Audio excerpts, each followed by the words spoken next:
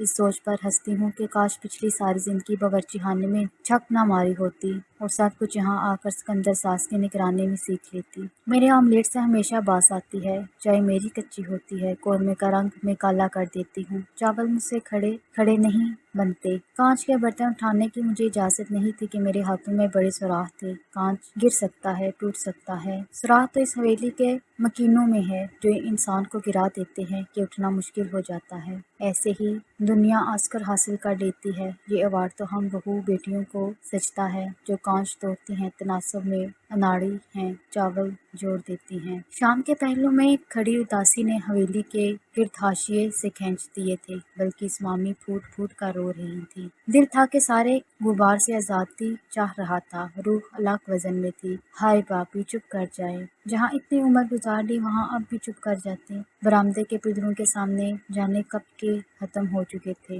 ہوا میں حبس بڑھنا شروع ہو چکا تھا۔ کیسے کر جاؤں، آج کل کی اولاد چپ نہیں رہتی، صبر نہیں رکھتی، دلاور دادی کے آگے زبان چلانے سے باز نہ آئے گا۔ انہوں نے رضیہ مامی نے کندھے پر ہاتھ رکھ کے انہیں اپنی طرف سے مطمئن کرنے کی ہر ممکن کوشش کی تھی۔ بھابی سمجھ جائے گا، ابھی بچہ ہے۔ رضیہ تم نہیں سمجھو گی، زبان کی مار بڑی بری چیز ہوتی ہے، میں نہیں چاہتی سکندر اماں کو اس بڑھاپے میں اپنی اولاد کی اولاد سے کچھ سننا پڑ جائے۔ حبس کا دور دھیرے دھیرے ٹوٹ رہا تھا، ہوا نیم کے پتوں سے راستے نکالتی گزرنے لگی تھی۔ اماں کہتی ہیں گھر میں برکت نہیں ہے، 24 گھنٹے یہی بات، برکت کیا ہوتی ہے، سکون کیا ہوتا ہے، کہاں ہوتا ہے؟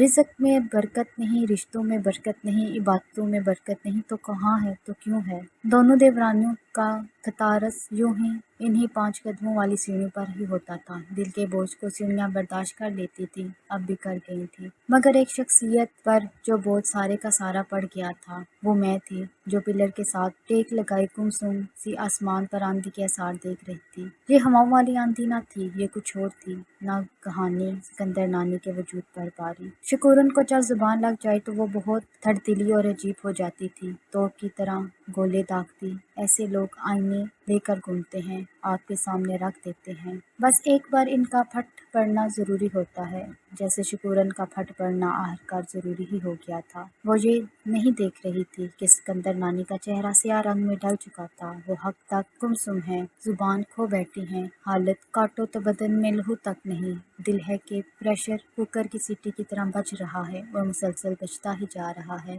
ارے سکندر سچ بات کہوں، دل کو لگتی بات کہوں گی، تیرے دل میں کھوٹ ہے، تیری عبادت میں، تیری سوچ میں اور خیال میں۔ اپنا دل صاف کر، تبھی تجھے برکت نظر نہیں آتی۔ ناشکری کا کیڑا بہت مہلک ہوتا ہے، انسان کو ساری عمر چاٹتا رہتا ہے، تجھے بھی اسی کیڑے نے ہولے ہولے چاٹ لیا ہے۔ اور ایک بات سمجھ لے، پتے کی بات ہے، اس کیڑے کو دانہ پانی کھاد دے کر تو نے خود ہی سینچا ہے، جو آج اتنا بڑا ہو چکا ہے کہ تیری اولاد کا سکون بھی کھاتا جا رہا ہے۔ بہویں بری ہیں، بیٹے برے ہیں، جورو کے غلام ہیں۔ اتنا چھوٹا دل تھا تو ساری زندگی اولاد کو دوپٹے کے پلو سے باندھ کر رکھتی۔ شریفوں کی بیٹیوں کو ایسے اوکھے وقت نہیں ڈالتے، ان کا پکایا ہوا رزق تجھے زہر لگتا ہے تو ان کے پکے میں من میخ نکال نکال کر رزق سے برکت ہو رہی ہے۔ بہوؤں کو محلے میں تو نہیں جانے دیتی کہ تیری باتیں آگے اگیں گی، نہ تو کوئی ہیلری کلنٹن ہے جو باہر دنیا تیرا اوکھا سوکھا سننے کو مری جا رہی ہے۔ آج کی دنیا کو اپنی پڑی ہے سکندرے،